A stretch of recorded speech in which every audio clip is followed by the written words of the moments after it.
ভারত ও রাশিয়ার মধ্যকার বাণিজ্যিক সম্পর্ক নিয়ে ফের বিতর্কিত মন্তব্য করলেন যুক্তরাষ্ট্রের president Donald Trump. Truth social প্ল্যাটফর্মে দেওয়া এক পোস্টে তিনি বলেন, আমি পরোয়া করি না ভারত রাশিয়া একসঙ্গে কি করছে, তারা চাইলে একসঙ্গে তাদের মরার মতো অর্থনীতি নিয়ে ডুবে যাক। ট্রাম্পের ভাষ্যমতে, আমরা ভারতের সঙ্গে খুবই কম ব্যবসা করি, কারণ তাদের শুল্ক হার বিশ্বে অন্যতম সর্বোচ্চ।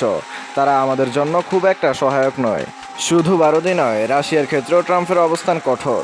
তিনি বলেন, রাশিয়া এবং যুক্তরাষ্ট্রের মধ্যে প্রায় কোনো বাণিজ্যই হয় না, সেভাবেই থাকুক।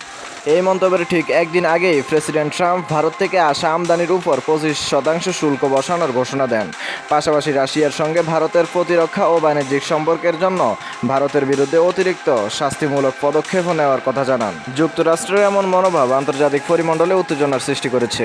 বিশেষ করে রাশিয়া ভারত দীর্ঘদিনের মিত্রতা এবং যুক্তরাষ্ট্রের সঙ্গে ভারতের কৌশলগত অংশীদারিত্ব, এই দুই অবস্থানের মধ্যে ভারসাম্য রক্ষা করা এখন ভারতের জন্য চ্যালেঞ্জ হয়ে দাঁড়াবে বলে মনে করেছেন বিশেষজ্ঞরা।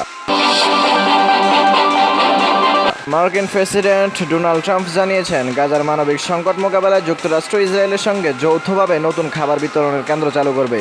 তবে এই উদ্যোগের বিস্তারিত কিছু জানা যায়নি। ট্রাম্প বলেন, ইসরায়েল এই কেন্দ্রগুলো পরিচালনা করবে যেন খাদ্য বিতরণ সঠিকভাবে হয়। এই সময় গাজায় ক্ষুধা ও দারিদ্র্য চরমে এবং বিশ্বের নানা প্রান্ত থেকে যুক্তরাষ্ট্রের উপর চাপ বাড়ছে বেশি সহায়তা দেওয়ার জন্য।